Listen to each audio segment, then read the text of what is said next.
Um bom vínculo em uma grande relação pode causar grandes transformações na nossa vida.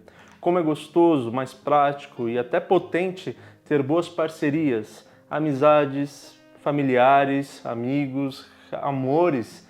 Seja lá o que for, nós somos seres que nos relacionamos muito. E é importante sempre estarmos atentos que as relações precisam ter saúde. Afinal, há muito afeto. E pode ser que haja o afeto, mas sem a relação proporcionar vínculos de saúde, de melhoria de vida.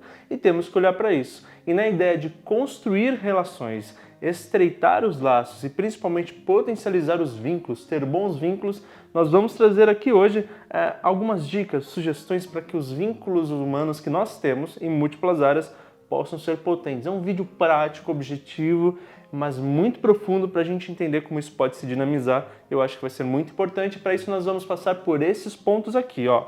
Primeiro, relações saudáveis e o bem-estar emocional.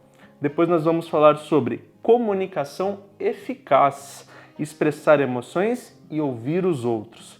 Depois vamos para construindo a empatia e compreensão mútua. Depois nós vamos para estabelecendo limites saudáveis. E por último, para fechar com chave de ouro, vamos para resolução construtiva de conflitos, lidando com desentendimentos. São vários pontos, mas objetivamente vamos entender cada um deles e entender como que os vínculos podem ganhar ainda mais potência. Meu nome é Victor De Gasperi, eu sou psicólogo clínico e escritor.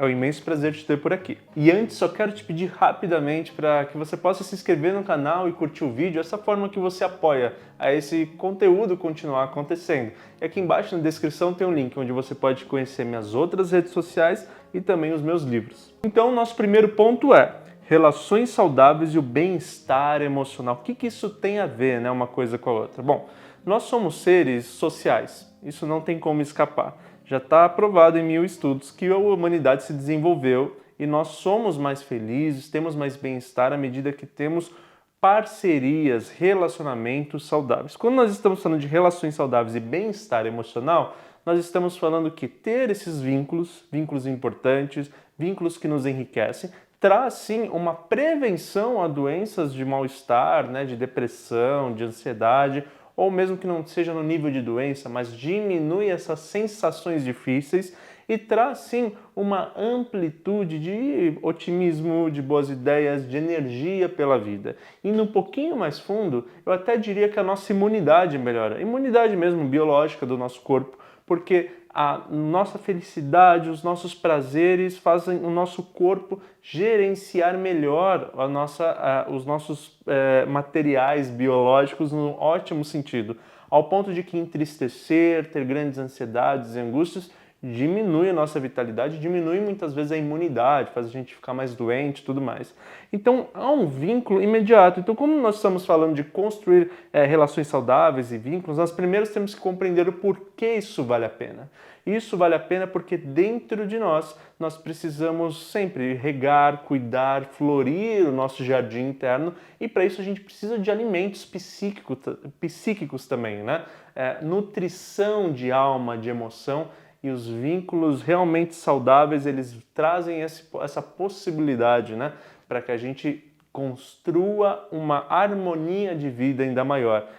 Dito isso, agora vamos entender os passos, as construções que refinam esses vínculos. Aqui, um ponto muito importante: comunicação eficaz, expressar emoções e ouvir os outros. Gente, até eu como psicólogo, é impressionante, né? Na minha área eu vejo isso o tempo todo, o quanto que as pessoas se divergem, param de se desenvolver, às vezes até interrompe grandes relações por falta de comunicação, sabe? O jeito que um escuta, o jeito que o outro fala, ou ninguém escuta, e acaba assim criando de fato um desentendimento, uma desorientação que as pessoas param de andar juntas, param de arrumar as coisas. Fato é, relações duradouras, profundas e importantes sempre precisarão de ajustes, então a comunicação sempre será bem-vinda. E quando nós estamos falando assim de comunicação eficaz, nós estamos falando assim, será que estamos dizendo de fato aquilo que sentimos? Será que estamos ouvindo de fato o que o outro está nos dizendo? Quer dizer, nós ficamos muitas vezes tão protegidos, às vezes até emocionados, que é possível que esses filtros de emoções distorçam a forma que a gente ouve e a forma até que a gente interpreta as relações. Ou ainda mais, evita até que essas conversas aconteçam, que a comunicação aconteça. Muitas vezes isso se dá por um medo de encostar na realidade, de ouvir a realidade, de falar a realidade e frustrar o outro, ser frustrado, né? Não encarar aquilo que nos dói. Mas veja, esse ignorar é de fato assim, tem um problema acontecendo, eu vou lá e finjo que não. Né? Eu escondo, eu camuflo, eu tampo o ouvido, eu tampo os olhos, eu ignoro de alguma forma.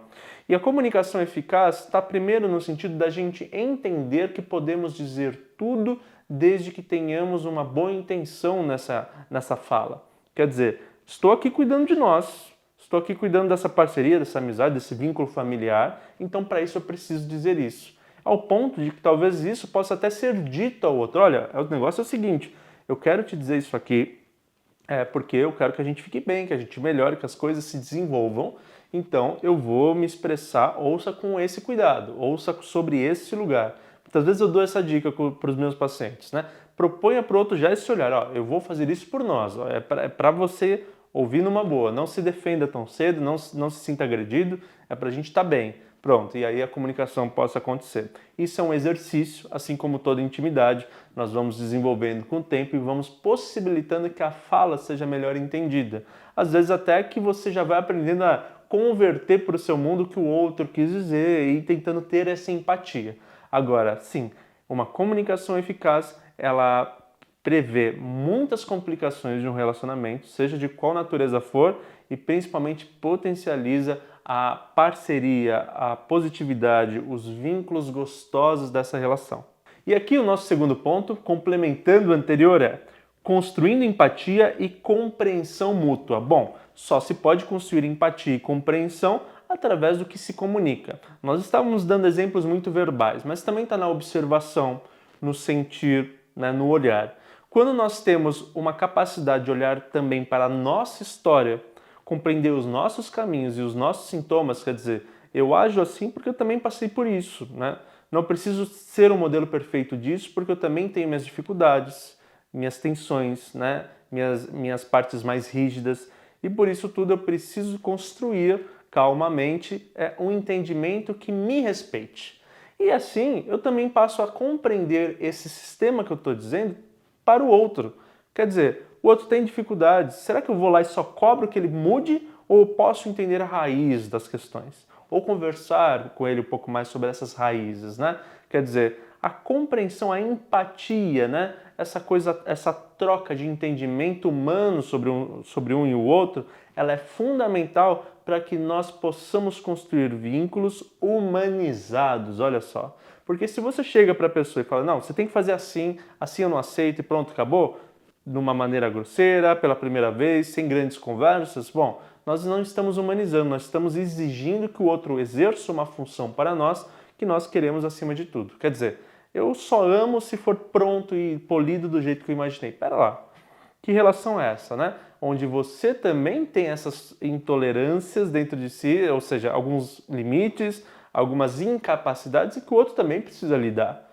Então, que troca é essa, né? Então, a comunicação, a expressão vem sempre primeiro entendendo que eu também tenho esse monte de dificuldades que talvez o outro esteja falando, ou outras dificuldades ou outras questões.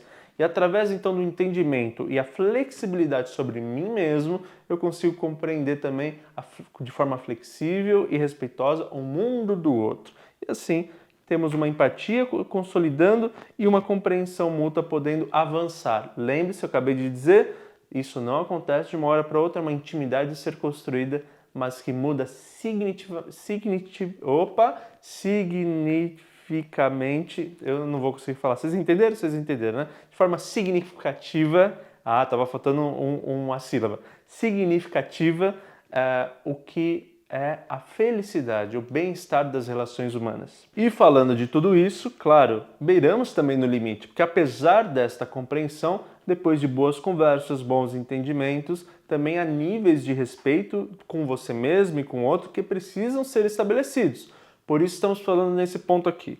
Estabelecendo limites saudáveis. Veja, existem limites não saudáveis? Claro, aqueles que são intolerantes, aqueles que brecam a vitalidade do outro, a criatividade do outro, aquele que é possessivo, aquele que é enciumado num lugar agressivo, quer dizer, aquele que transborda a liberdade, o respeito, a ética, os valores. E aí a gente tem um problema, né? Porque a gente não quer...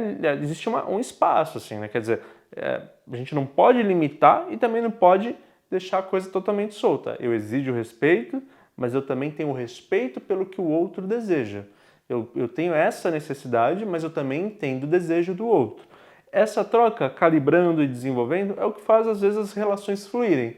Relações também acabam por conta desse ponto. Quer dizer, chegou um momento que um não pôde entender o limite, outro não pôde estabelecer, outro não pôde sugerir, mas fato é, quais são os limites razoáveis para que essa relação funcione? Lembrando, relações familiares, profissionais, relações pessoais, seja o que for. A daqui para cá, putz, acho que aqui me machuca um pouco fazer dessa forma. A gente pode fazer de outro jeito, né? Ah, putz, a gente pode fazer assim, acho que fica bom para os dois. A gente vai encontrando negociações mesmo emocionais, onde os limites vão sendo melhor contornados, definidos e resolver esses limites, que também são mutáveis, tá? As coisas podem mudando, mas estabelecer esses limites, sem dúvida nenhuma, também é construir uma grande proteção, uma grande casca de adversidades que muitas vezes não seriam necessárias serem avançadas, né? Quer dizer, eu não sabia que para você isso era um problema, ou já sei e mesmo assim avanço, e aí, bom, vai machucando. Veja que para eu saber o seu limite, eu preciso da tal comunicação, da tal empatia e vice-versa, então, tudo isso vai se conjunturando. Eu estou ruim das palavras hoje. Vai construindo uma conjunção melhor. E aí, desta forma, nós podemos, então, entrelaçar todos esses pontos e dizer assim, bom, temos comunicação, temos uma capacidade, pelo menos, de possibilidade de entender o outro, e, acima de tudo, tem limites aqui dentro do que te respeita e dentro do que me respeita. E assim fica legal. Mas tenho ainda um último ponto que para amarrar, de fato, esse laço. E tá aqui. Resolução construtiva de conflitos, lidando com desentendimentos. O que seria uma resolução construtiva, né? Bom, nesse lugar que somos nós com nós mesmos, que todos nós temos, na nossa individualidade, nós temos mesmo mecanismos prontos, a nossa forma de entender para onde seguir, o que fazer, né? Ou às vezes até uma perdição total, não sei o que fazer, não sei por onde ir. Mas fato é, quando nós estamos falando da resolução construtiva, falando assim, como que construímos juntos? Como que construímos uma resolução de um conflito, de um problema, em parceria? Isso faz toda a diferença porque quando há imposição de um lado, normalmente tem um amedrontamento, né, uma timidez, ou até mesmo um autoconhecimento pobre do outro lado que não está conseguindo dar conta de contribuir com esse espaço. Então aquele que também tem uma boa ideia, uma boa sugestão, também tem que ajudar o outro a entender como que isso se consolida para que o outro possa também contribuir com essa ideia. Como que o outro pode oferecer algo para essa ideia. Porque não é benefício para ninguém que apenas um lado determine, né, a resolução de um problema. Muito menos que um problema não seja resolvido, né? Então veja, os desentendimentos vão acontecer. E se nós não resolvermos eles vão ganhando potencialidades maiores, ou seja, um incêndio em cima de um incêndio. Isso é multiplicação, né? Essa multiplicação vai fazendo, exponencial, né? Vai fazendo um grande incêndio, daqui a pouco parou tudo, né? Nada mais está vivo, nada mais está de pé. Então veja, resolver constantemente e acima de tudo resolver junto é ter a capacidade de ir diluindo questões e mais uma vez, olha os laços, né? Ir entendendo o limite do outro, desenvolver uma empatia, ampliando a comunicação, tudo está muito relacionado. Então, quando nós estamos falando de resolução construtiva, como eu já citei, a gente está pensando assim, juntos somos melhores na condição de resolvermos algo que é sobre os dois. Quando é só sobre um, eu vou lá, me resolvo, medito, reflito, vou para minha terapia e essas partes também fazem parte da dupla, do trio, seja lá que relação é essa, mas também faz parte da minha conjunção com outras pessoas. Agora, também há essa parte plural que se comunica e que se entrelaça e que divide a comunicação. Nesse lugar eu preciso construir junto porque não pode ser só bom para mim. Se for só bom para mim, isso aqui deixa de ser uma relação e aí você está aí por apego, por carência, por necessidade, o que é, né? Não valeria a pena. Então, numa preservação contínua, uma resolução construtiva em parceria. Bom, gente, esse foi um vídeo um pouco mais extenso, porque normalmente eu faço menos tópicos, mas eu achei muito fundamental trazer todos esses. Então, eu queria aqui, só para a gente fazer um carimbo final, consolidar quais foram esses pontos realmente em um instante. Veja bem, nós começamos falando sobre as relações saudáveis e o quanto isso enriquece a nossa saúde emocional e biológica também. Dito isso, o que nós entendemos que são bases fundamentais para construir esses vínculos fortes e saudáveis? Aqui, uma boa comunicação, né? Uma empatia legal, os limites que respeitam ambos os lados e a capacidade de construir caminhos juntos. Simples assim. Simples assim na ideia, porque são ideias simples mesmo. Claro, na vivência, na prática, tem suas dificuldades, sempre suas especificidades. Mas, sim, temos que construir esses pontos num caminho de rumo de vinculação potente e grandiosa. Quando não se tem, bom, talvez sejam caminhos que se separam, coisas que não se caminham, coisas que não se constroem, tudo bem. Mas frente àquilo que queremos investir, esses pontos são fundamentais para um grande desenvolvimento. Tudo bem até aqui? Muito obrigado por ter confiado nas minhas palavras, por ter confiado mais nessa reflexão. Assista de novo, veja de novo os pontos, pode te enriquecer ainda mais. Convide seu parceiro, sua parceira, seu familiar, seu colega de trabalho para também ver isso e talvez consolidar boas ideias com você. E bom, de restante, eu só te convido mais uma vez a se inscrever no canal, curtir o vídeo. Os comentários são uma terapia a céu aberto, aí, onde a gente conversa e divide opiniões, isso é bastante legal. E eu desejo que você seja feliz. Estamos no caminho certo, hein? Um super beijo.